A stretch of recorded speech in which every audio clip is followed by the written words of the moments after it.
The last human on Earth died 2,071 years ago.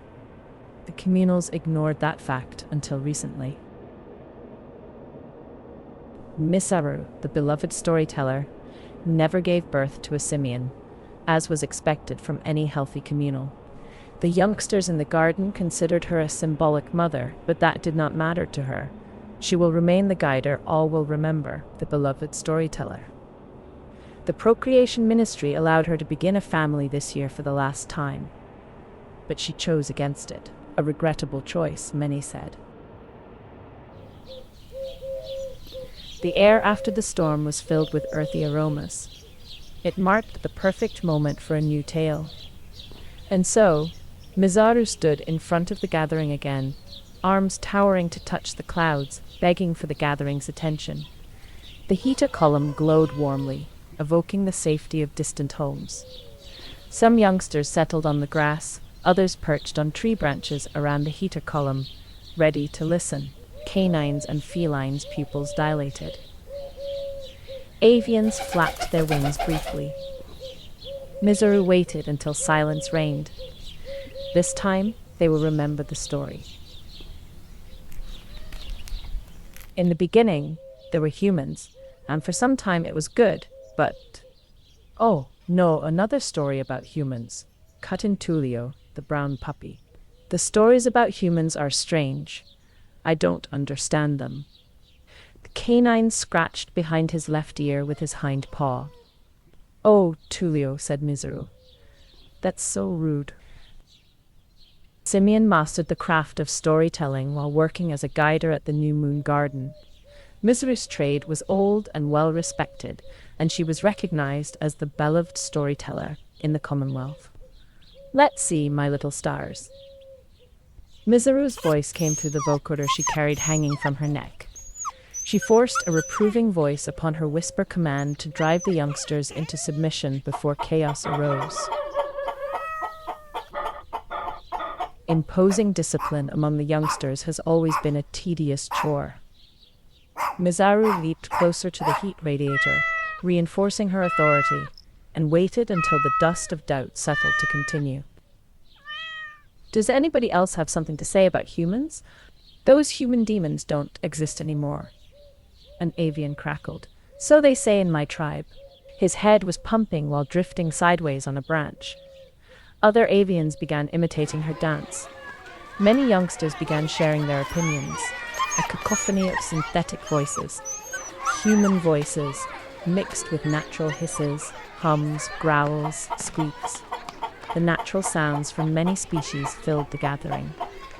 As much as Misaru disliked chaos, for this time she allowed it.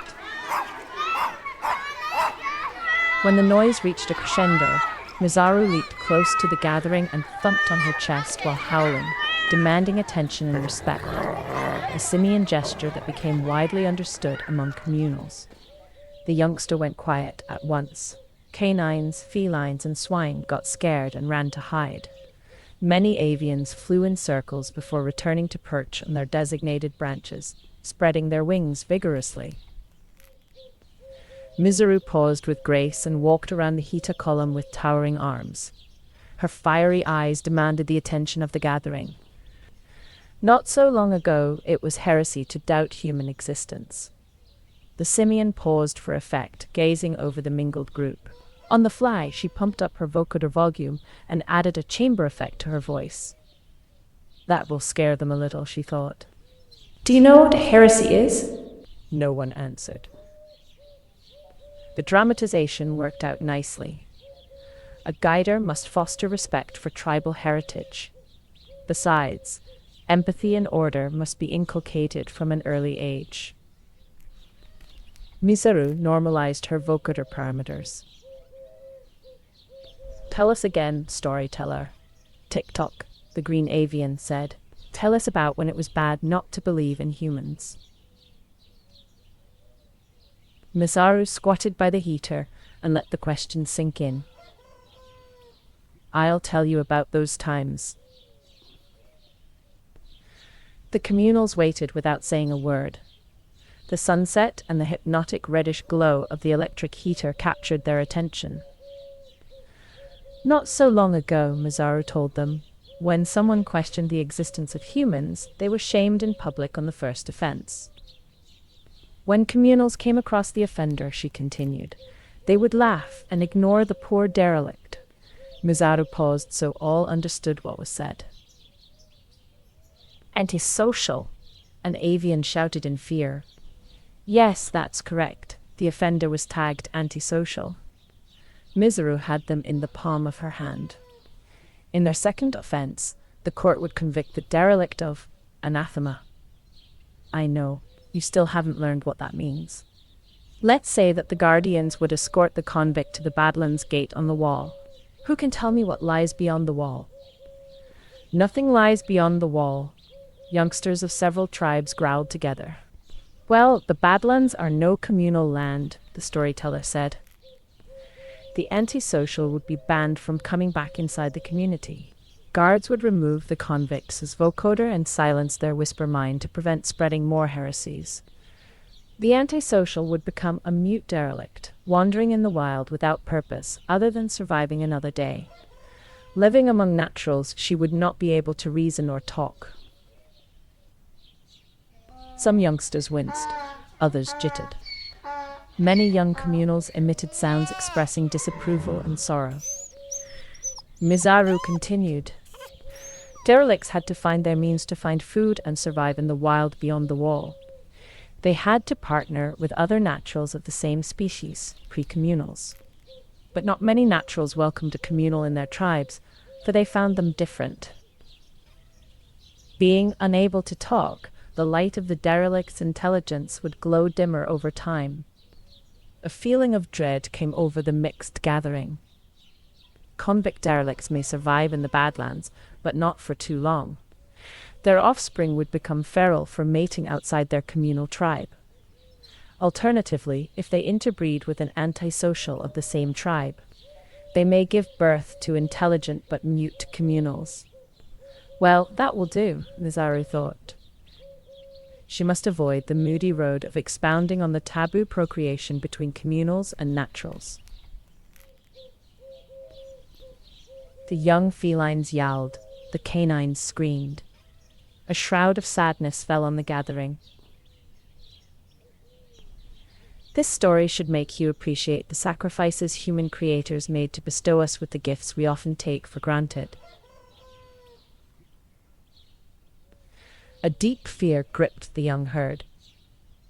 The youngsters became quiet, each of them expressing concern in their distinctive manner. Mizaru stood tall, looking at her young audience. Then she opened her leather-bound book to a page marked with a pressed magnolia leaf preserved inside a transparent laminate. "Shall we start our first story?" she said calmly. "Today, I tell you an ancient story that I've selected for this gathering. The story came from the time when humans lived in cities, in dwellings that dwarfed our villages. At that time, some savage pre-communals lived among humans, just so you know. Humans called those natural creatures animals. The name was not derogatory back then. Occasionally humans adopted animals and lived with them in their homes. They called them pets, and they loved them dearly. Anyway, no animals took part in the story I'm about to tell you. Only humans and robots. The breeze brought delicious scents of food to the gathering, breaking Mizaru's spell. The youngsters' hearts pounded, anticipating a delicious meal. Robots would soon bring the daily rations and disband the gathering hopelessly. Perhaps long ago, pre-communals lived on a constant verge of starvation, Mizaru thought, a mystery for scholars of the archaic. "Can we eat first?" Mishi, the white kitten, cried out and crafted a dramatic meow while yawning. The other feline youngsters echoed her demand, meowing strenuously. "I am starving!" She stretched her tiny frame before breaking into a soft purr in anticipation. Mizaru laughed tenderly. "Oh, Mishi, felines are always hungry and get very impatient easily. Very well. I summoned the caretakers." The cacophony restarted. When your tummy feels full and your senses become sharp, we'll learn a story from the good book. This time, it's about a female human, Diane, and her robot, Carlos. Who is Diane? Julio asked and started to run in small circles. Diane lived many, many, many winters ago in a human city called Milwaukee. That's a funny name, isn't it? The communals began repeating the city's name, savoring its sound, honoring the lost human tribe that once lived there. Milwaukee. A mystical place where so many humans lived and died. No one knows where that city was or if it existed. Very few could distinguish reality from metaphor in those stories. Not even the scholars who dedicated their lives to the study of the scriptures. Mizaru picked a juvenile adaptation of the Carlos tale, the first story of the good book, the version she heard as a youngster. The story delves into empathy for strangers and cooperation in times of peril. The communals have always assigned great importance to those values. The first robots appeared, pushing food wagons across the green field. "We are hungry!" the kittens cried out all together. "Very well, let's eat." The gathering disbanded. Youngsters ran toward the food wagons. The caretakers began distributing the appropriate rations for each tribe, impervious to all the grumbling and growling. Mizaru felt nostalgic for when she too was ignorant of many poignant truths about life, a time when she was happy.